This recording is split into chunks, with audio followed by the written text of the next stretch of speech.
hour 47 adum tole roina kari no khang mi hun kang e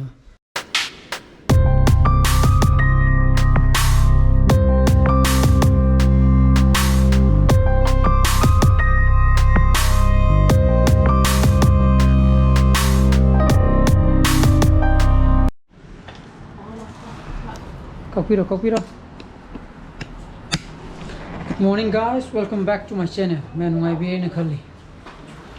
Ngarang di blog thagat ba thienge ko. Hala ku di puni pan sai da hale ba ko. Aduna mok thagala padi matam heta change dana. Aduni. Ana khong dei mai sai je sunburn toire mahing kha lakpi tap tori ne he. Siji ma phan da ba ya de.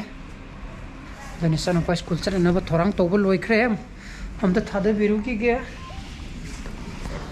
I the cow away son of a what's it? She don't come there a minute. Hey, you can go back. Son of school Tada Virure. Go. Other game more. Mamma, Pakistan Tada Viroga. The Puma Panta, Pasalevo.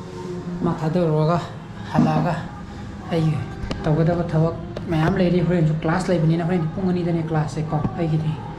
A mom kai, Swidigi, Kai tapating I the Amakra, a mom in the tram Swidigi to guitar. Sisi the Nebuco, centers in a science skinner, class 12 key, section in Topoco, Ego Pigana. Madana boy, classy, Hainesum. Into Pocanda koi was a marida class Turku Katam Manga and Turtle but I Pangigum to Nemco. And seize the percentage important topic, but an anga crash course type talk to Nebuco, talk to Bazuya with them. Mota the meat Taripan Wally. Number 3 season valore sida free katang je kya katang lishe laga yaar hai dan ngak legi ke ko ada ngan euro ne wai gi ajik te gi si dress wese laga thogi bata de ade ngak chung itharu ra ta chis ne pung hom buk ni sana pa de koi badal lo na madana manage tong na ra ta di yaar de ko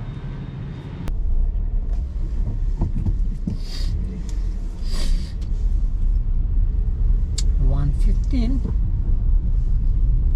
sat kare sabsar ko taning thogol re da obe be thog trisu kan thog je lo ga thura yogi nam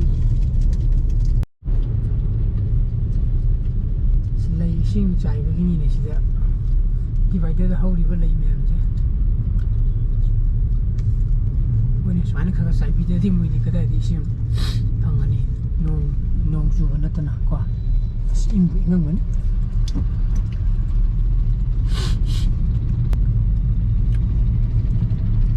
Fitidim ground je na Infal book fair tawri hai sum sanga ga yeng du mangare ko koi de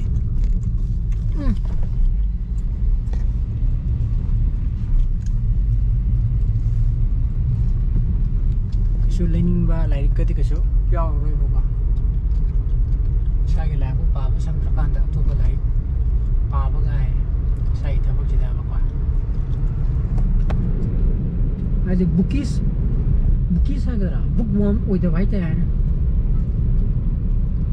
mi khara di dum ai novel gumba yamna pa ba pamja ba any kind of book pa ba yamna pamja mi yam lai ta na kwa moi dum di kaso oi dre book fair se lo ke de ni ai si de thuni yok lak turi ha traffic jam ju traffic se ne yung thaja le ne ha ta jo le ge le tara ga gari da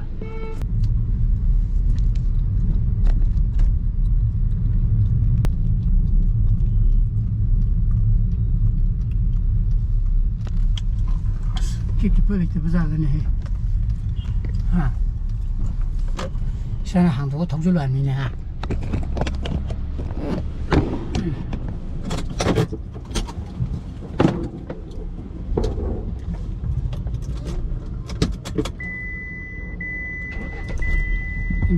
hojik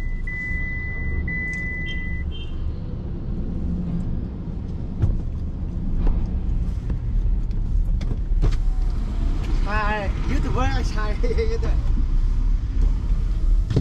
khăn lại rồi mía hojik sa YouTube tu lah terus nak spek thả vạ anh lạc ra ni gì có exam thả mấy em lạc ra mía đó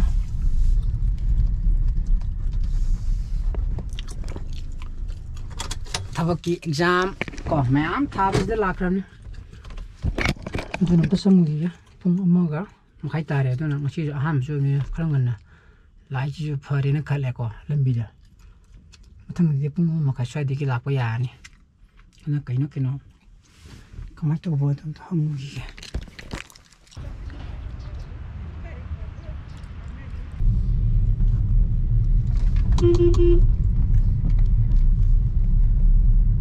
class lôi ra phần đồng ngoài này có đúng không này kalle butuh ka buko angang dum lai pa ba yaw angang tibia kai no lai de nè lai đó thulok ta tàu hậu vệ o lai ra kai no lai thok to de exam thok ba không thì còn đúng một bà parang mani mo exam ko thập đi cái tàu nó thập đi rồi nó la masa ta ngồi nó tàu ra từ cái này trên không thì nó matu ko ma gari exam ko masa ta kaus la ma chubi mathak le ngani e adun yumda halla a turu turaga tawdraba sing hayuraba da ha hay gese ai mai water pump to mudu tawraga tawgiduna ada kenoma koigi bright ma thame ko mo adu thadara ko ne tawrage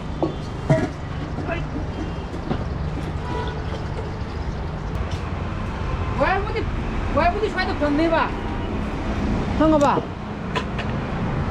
Oh, then asumi kachinji phang modi khadi wa bane. Adan sida hajelaga. Sida hajelaga. Sida mai water pump to hadarage ba ko. Adoka kap ko da ba. Ado sai kachinji khar phang modi wa re. Ado yengage. To sin do pik than na ba ta. Hajen ge ko. Hadare. Juga sudah kabel ini.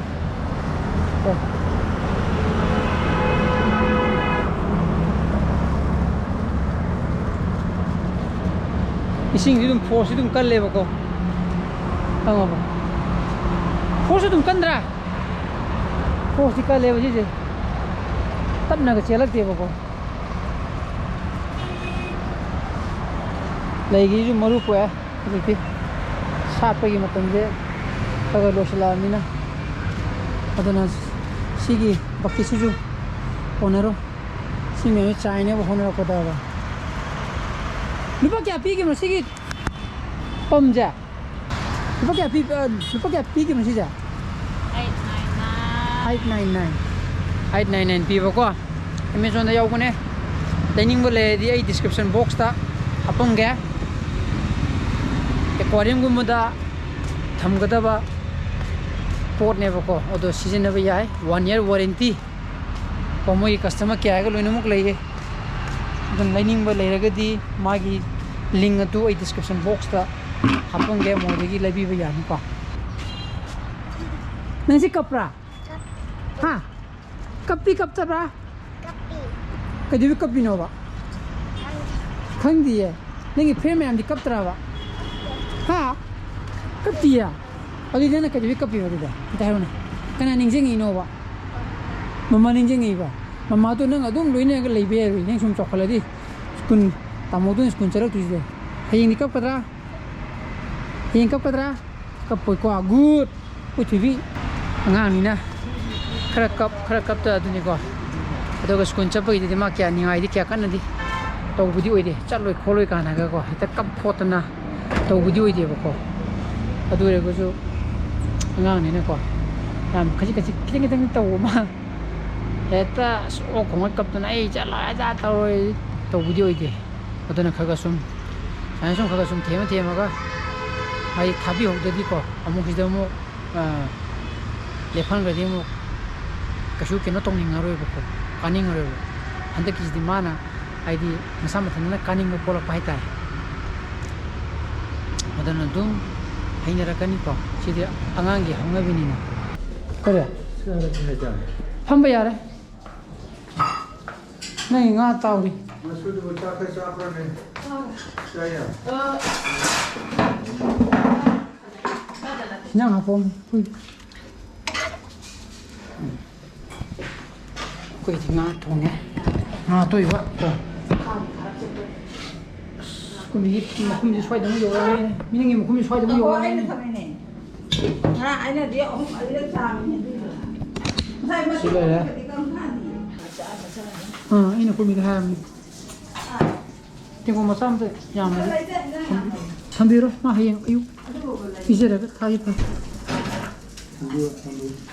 ꯂꯥꯕꯨꯡ ꯂꯥꯛ ꯆꯥꯁꯤ ꯂꯥꯛ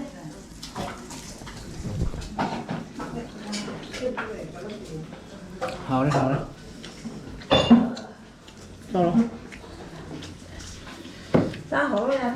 ꯆꯥꯎꯔꯣ ꯅꯪꯒꯤ favourite ꯉꯥ ꯊꯣꯡꯕ ꯆꯥꯛ ꯆꯥꯔꯨꯔꯒ ꯊꯣꯛꯂꯛꯄ ꯀꯥꯟꯗ ꯁꯤ ꯈꯛꯇꯪ ꯌꯧ ꯂꯩꯔꯝꯃꯦꯅꯦ 16%. ꯉꯁꯤꯁꯨ ꯕ꯭ꯂꯣꯛ ꯊꯦꯡꯗꯣꯔꯤ ꯏꯟꯇꯔꯅꯦꯠ ꯑꯃꯨꯛ ꯁꯣꯜ ꯂꯩꯔꯝꯃꯦꯕ ꯁ꯭ꯄꯤꯠꯁꯦ ꯉꯁꯥꯏꯅ ꯊꯨꯍꯧꯔꯦꯅ ꯈꯜꯂꯕꯅꯤ ꯂꯣꯏꯔꯝꯃꯅꯤꯅ ꯈꯜꯂ ꯆꯪꯉꯛꯄꯅꯤ ꯑꯋꯥꯔ 47 ꯑꯗꯨꯝ ꯇꯧ ꯂꯩꯔꯣꯏꯅ ꯀꯔꯤꯅꯣ ꯈꯪꯗꯦ ꯃꯤꯍꯨꯟ ꯀꯥꯡꯉꯦꯕ ꯂꯣꯏꯔꯝꯃꯅꯤꯅ ꯈꯟꯕꯅꯤ ꯍꯟꯇꯛ ꯃꯔꯛꯁꯤꯅꯕ ꯅꯦꯠ ꯁꯣꯡꯈꯤꯕꯁꯤꯅꯕ ꯀꯣ ꯑꯗꯨꯅ ꯃꯌꯥꯝ ꯑꯩ ꯉꯁꯤꯒꯤ ꯕ꯭ꯂꯣꯒꯁꯤ ꯃꯇꯥꯡꯗ ꯂꯣꯏꯁꯤꯟꯖꯔꯒꯦ ꯑꯩꯒꯤ ꯕ꯭ꯂꯣꯒꯁꯤ ꯄꯥꯝ ꯄꯨꯊꯣꯛꯑꯒꯗꯤ ꯂꯥꯏꯛ ꯇꯧꯕꯤꯔꯝꯃꯣ ꯁꯤꯌꯔ ꯇꯧꯕꯤꯌꯣ ꯅꯪꯕꯨ ꯚ꯭ꯌꯨꯋꯔꯁ ꯑꯣꯏꯕꯤꯔꯒꯅ ꯁꯕꯁꯀ꯭ꯔꯥꯏꯕ ꯇꯧꯕꯤꯔꯝꯃꯣꯀꯣ ꯅꯨꯡꯁꯤꯆꯥꯅ ꯐꯖ ꯂꯩꯕꯤꯌꯣ so please be safe and be healthy. Bye bye. Good night.